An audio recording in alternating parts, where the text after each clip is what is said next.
Ishe wangu ndinuya pamberi penyu ne moyo wangu wose.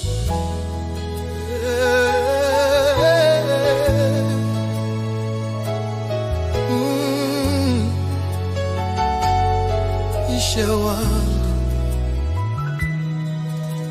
unyangwe nzira zakaoma. Ishe ndicharamba ndakamira pamberi penyu, kana misodzi ichiyerera usiku ndinoziva munondinzwa.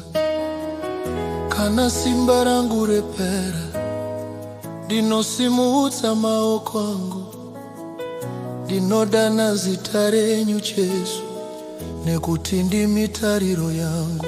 Handingarambi kukurumbidzai, handinyari kukurumbidzai. Mufaro wangu, upenyu wangu zviri mumaoko enyu.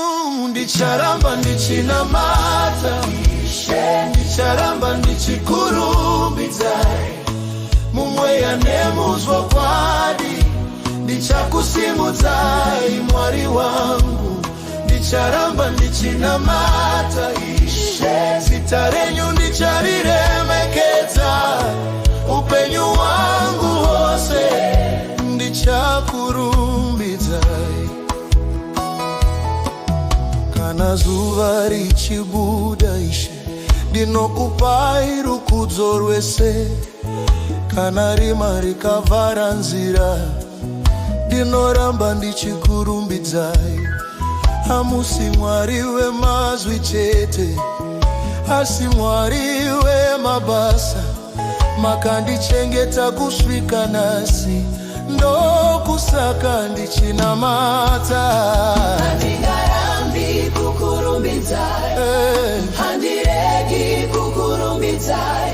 Mweya wangu unodanidzira, muchava Mwari wangu nekuzingaperi. Ndicharamba ndichinamata Ishe, ndicharamba ndichikurumbidzai. Mumweya nemuzvokwadi ndichakurumbidzai Mwari wangu. Ndicharamba ndichinamata Ishe, zita renyu ndichariremekedza.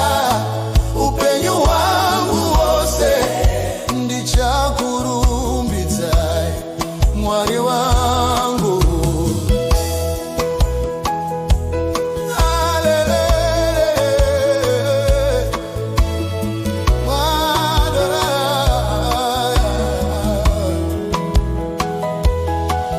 Kana nyika ikazununguka, ndichamira pamusoro pedombo.